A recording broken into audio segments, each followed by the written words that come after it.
Halo, jumpa lagi bersama saya dalam studi Al-Quran. Sebelum kita membahas topik kita, mohon dukungannya untuk mengklik tombol-tombol yang ada dalam video ini. Studi Al-Quran kita kali ini membahas surah Al-An'am ayat 102. Ini merupakan sebuah telaah logis. Dibutuhkan akal sehat untuk dapat menyimak video ini. Karena itu peringatan keras, yang tidak punya otak dilarang menonton video ini.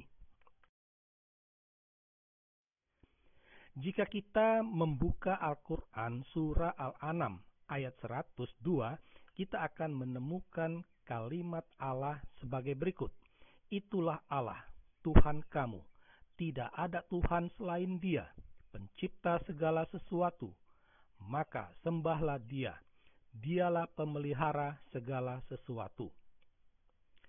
Apa yang tertulis di layar kaca Anda ini diyakini oleh umat Islam sebagai wahyu Allah. Ya. Jadi kalimat ini diucapkan Allah sendiri. Ya, dengan kata lain, ini merupakan kata-kata Allah. Ya.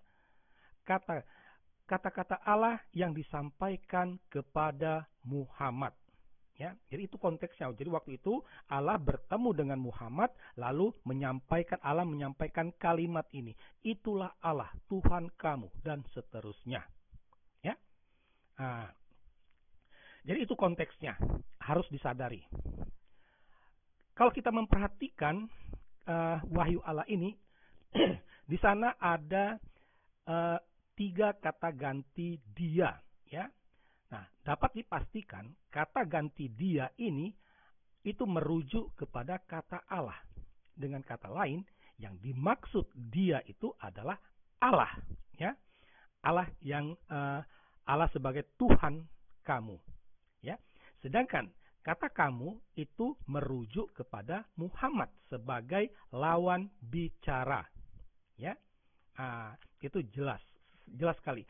Secara bahasa tidak ada masalah, benar. Ya.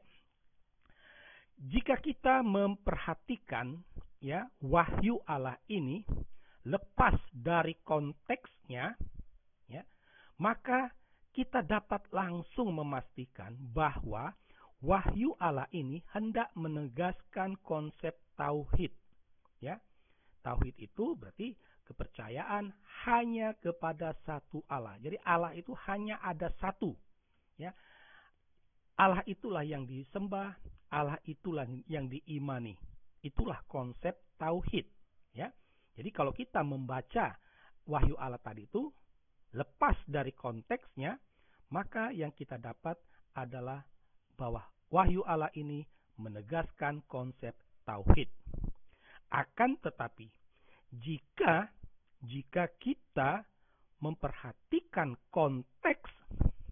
konteksnya, maka akan ditemukan yang lain, ya. Jadi konteksnya itu adalah Allah berbicara kepada Muhammad. Kalimat ini adalah kalimat Allah. Nah, Anda bayangkan, seandainya Allah waktu itu berbicara kepada Muhammad dan itulah kalimatnya. Saya buat perbandingan sederhana. Andaikan saya adalah Allahnya, Anda adalah Muhammadnya. Lalu saya berkata, itulah Allah, Tuhan kamu. Tidak ada Tuhan selain Dia, pencipta segala sesuatu. Maka sembahlah Dia. Dialah pemelihara segala sesuatu. Itu kalimat saya, itu pernyataan saya. Pertanyaannya, apakah Allah yang saya sebut tadi itu adalah saya? Jelas bukan. Kalau kamu menggunakan akal otakmu, ya, nalarmu, Allah yang saya sebut tadi itu bukan saya. Ya. Tetapi Allah yang lain. Ya. Di sini berarti ada 2 Allah, yaitu Allah yang berbicara dan juga Allah pencipta. Ya. Ini. Jadi kalau kita memperhatikan konteksnya, Allah yang berbicara kepada Muhammad, maka wahyu Allah ini hendak menegaskan ada dua Allah. Allah yang berbicara dan Allah pencipta dan pemelihara. Ya. Allah yang berbicara dan Allah yang pencipta ini jelas berbeda, jelas tidak sama. Ya. Ini hendak menegaskan adanya dua Allah. Kalau Allah yang berbicara itu sama dengan Allah pencipta, maka redaksi wahyu Allah itu seharusnya waktu itu Allah bilang, itulah aku, Tuhan kamu. Tidak ada Tuhan selain aku, pencipta segala sesuatu. Maka sembahlah aku. Akulah pemelihara segala sesuatu. Seharusnya begitu. Tetapi kan faktanya lain.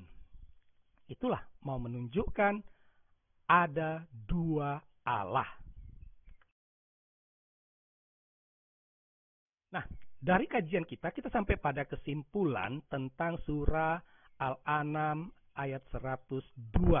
Ya. Dengan gamblang dapat dikatakan Allah Islam itu ada dua. Allah yang sedang berbicara dan Allah pencipta dan pemelihara. Allah yang berbicara ini adalah Allah yang menghasilkan Al-Quran. Dan Allah yang menghasilkan Al-Quran ini berbeda dengan Allah pencipta dan pemelihara. Allah pencipta dan pemelihara inilah yang selalu disembah oleh umat Islam. Sedangkan Allah yang berbicara tidak disembah. Dia hanya didengar saja. Ya kan gitu. Ya.